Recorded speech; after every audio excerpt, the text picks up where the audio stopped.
Today, as you all know, today is a very big day, especially for persons like me and my kind. Today is United Nations World Sickle Cell Day. Today, Nigerians and Africa, all over the world, is commemorating the people, celebrating people living with sickle cell anemia, and as well creating sensitization and awareness to be able to stop this scourge in the country.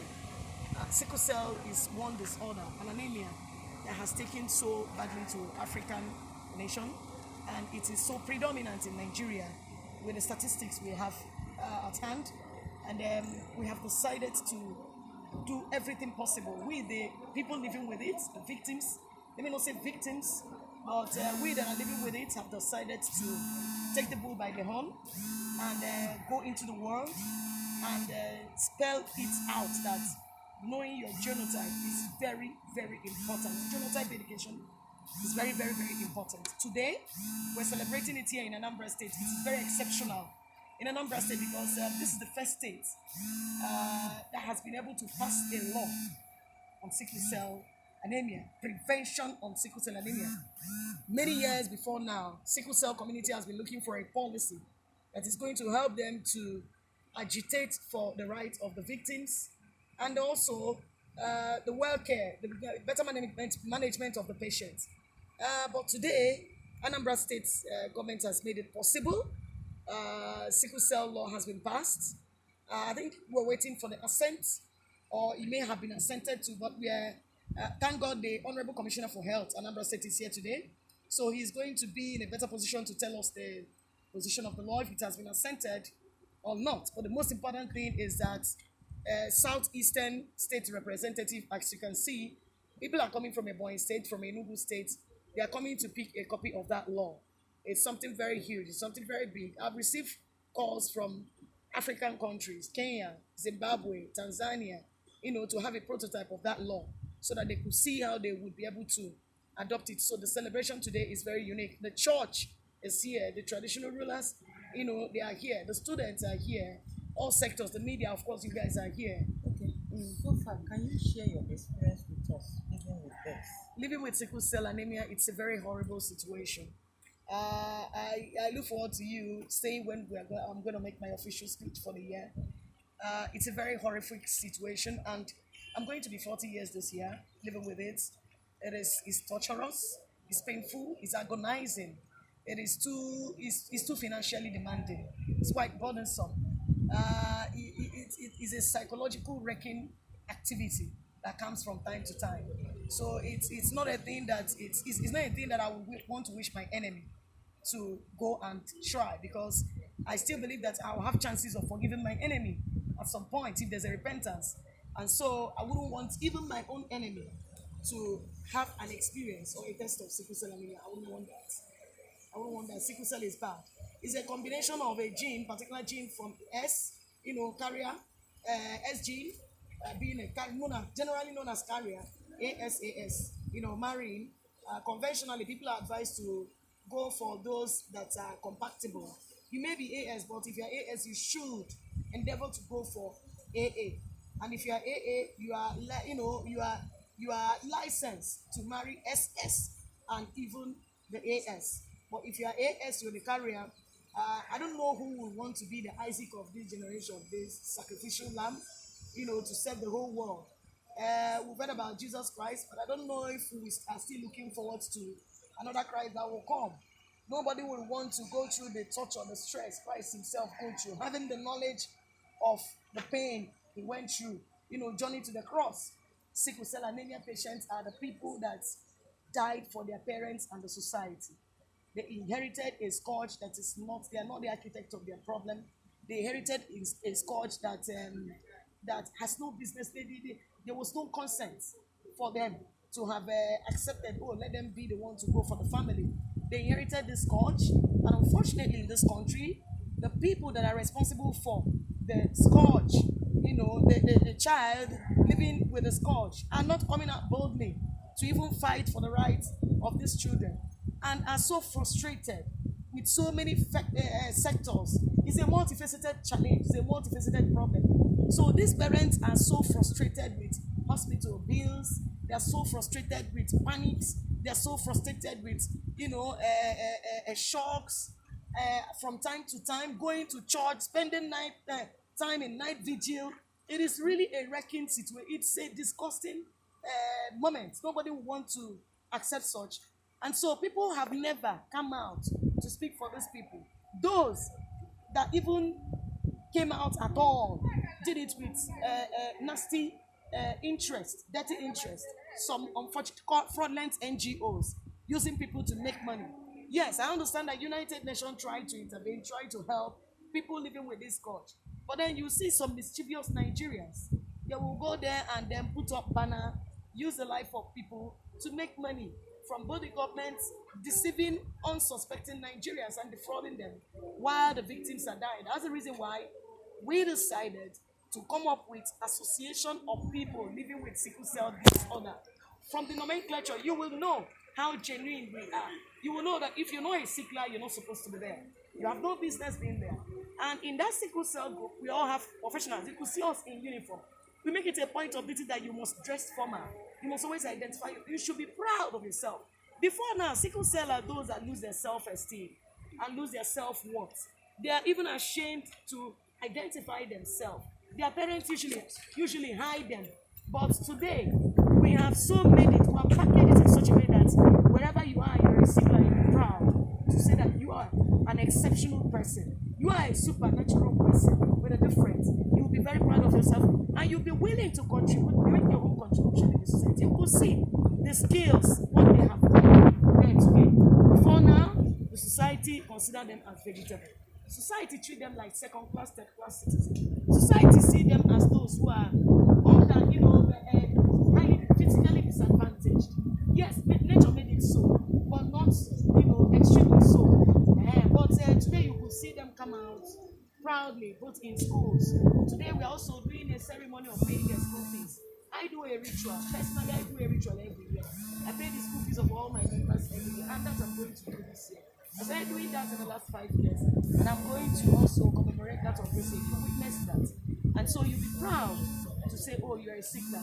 Your parents will not really be seeing you as a liability, to them. Do you fund this organization? Are you the only founder or you're the only partner? Actually, how we fund it is we basically go to the church because we realize that the problem we have is a very multifaceted one that people take undue advantage of. Sometimes you might run to some politician, they will politicize your situation and using camera to video and capture your photograph that they have empowered you, when in the real sense you're living with. So what we do is that we go to the church. We try to open a directorate in the church. And then we have a chaplain. Today we have a chaplain here, Venerable Kansobi of Anglican Communion Diocese, Agwata. He is here. You will see him. The wife of the Bishop of Agwata Diocese is here. So I try to partner with the church. I also advise other groups to go and partner with the church. The church will be there for a lifetime. The politicians will be there for a particular tenure. After that tenure, another person will come with another style. I'm not saying that they will not fund. Some of them genuinely, of course, fund you. But the act of taking advantage of it is really what is so dehumanizing and so degrading. Living with it will make me not to tolerate any iota of, misrepresentation of that. So the church supports us through our chaplains and the bishop. Then we have a book, like all those skills that we have done now, we sell them. We make money from it and use it to train our younger ones. Then again, we write to office of the wife of the governors and then that of the governor. So sometimes when they are advantaged to support us, they would support us in their own way. There are too many benefactors. Well, I don't know if I call their name. There's Peter Obi, there's Ifeanyi Ubah, there are Senator Victor Ume, there's Professor Stella Okonna, the very first woman that has always stood, all through by us during Mothering Sunday. Before now, churches don't used to remember them. They don't even remember them in prayers. But this woman makes it a point of duty to make sure that they do that. So when you get to the church and create a program, they carry you along. That's somehow the way. It's been very difficult for us. We continue to ask the government to please do something for us. Reason is that this government, We sit down and watch the government extend their hand of mercy, kindness, generosity to people that are widows, people that are physically challenged, people that are living with HIV, which it could have been gotten out of recklessness. But we inherited this scourge as a result of an ignorant society, the lukewarmness on the part of the government, insensitivity, lack of proper education in the schools, not making this genotype course a compulsory subject. And that is the reason why some of us were unfortunately born.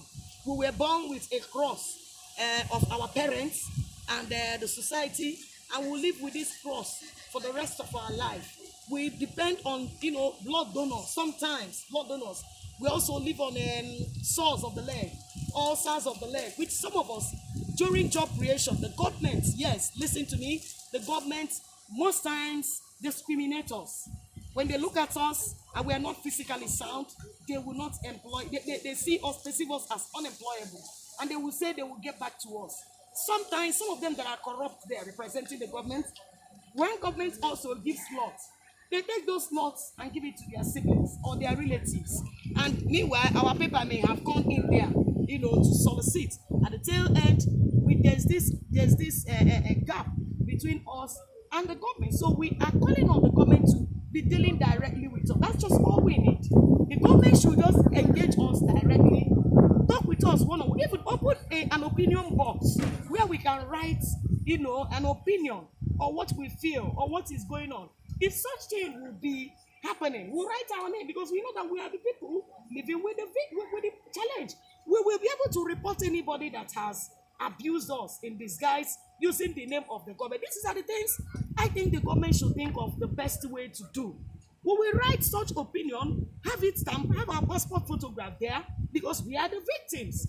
The moment you continue to use those agents, the people that are the link to us, we feel that they are even the people causing us much torturous deaths. They will take every single thing the government has budgeted for us. Some commissioners do not even know us. They only come and they will do rush, they will give us false information. We will gather together. They will snap pictures with us. These are things that has happened. I've witnessed this. I don't want to call name.